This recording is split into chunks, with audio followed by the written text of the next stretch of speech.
Hello student, আশা করি তোমরা সবাই খুব ভালো আছো।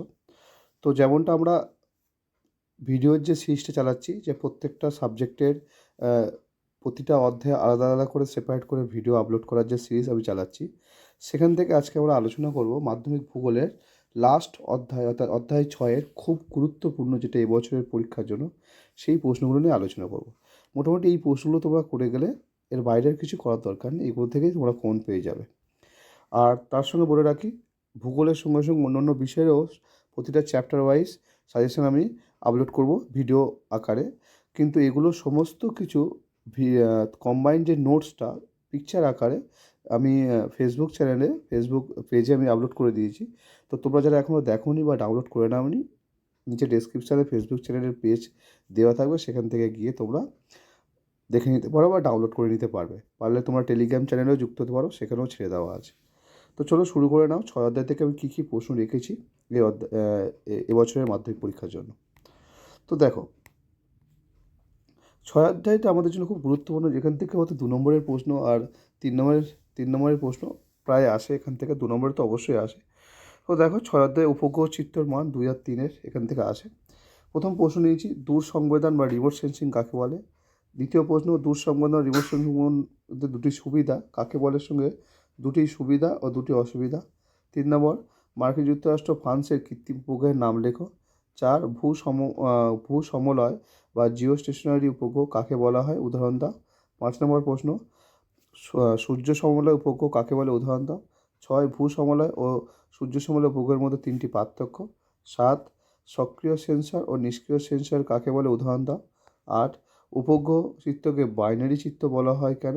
9 নম্বর প্রশ্ন, ভারতের প্রথম সফল উপগ্রহের নাম কি। এটা শর্ট কোশ্চেন হিসেবে দেওয়া আছে। মানে টোটাল একটা কথা বলি, তোমাদের টেক্সট যে বইটা আছে, টেক্সট বইতে থরলি পর স্টেপ বাই স্টেপ যে প্রশ্নগুলো চোখে লাগার মতো, যেগুলো তোমাদের বাদ দেওয়া চলবে না, সেই প্রশ্নগুলোই আমি এখানে পিক আউট করেছি। তো পিক আপ এখানে যেটা করেছি, তো তোমরা অবশ্যই প্রশ্নগুলোকে মাইন্ডেড রাখো আর অবশ্যই পড়ে যাও।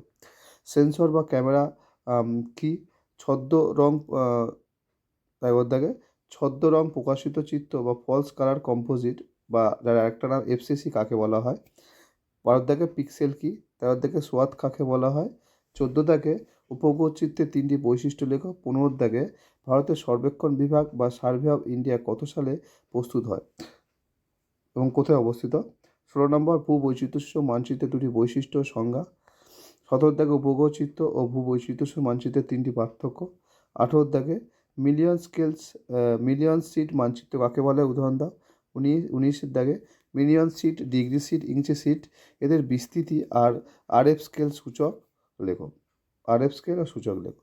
পরেরটা 20 দাগের প্রশ্ন, ভূবৈচিত্র্য সূচক মানচিত্রে ব্যবহৃত স্কেল কয় প্রকার ও কী কী।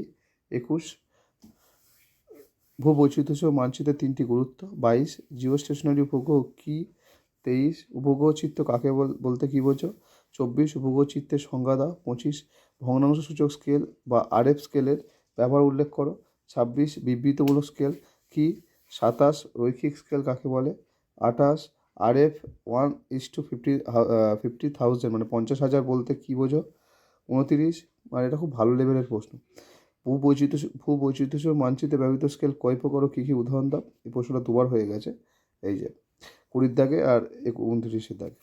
পরেরটা, এফসিসি বা ছদ্ম রং কাকে বলে। এগুলো সব বিগত বছরের, মানে রিপিট কোশ্চেন করা হয়েছে, এগুলো বিগত বছরের কোশ্চেন সেট থেকে তুলে নেওয়া হয়েছে।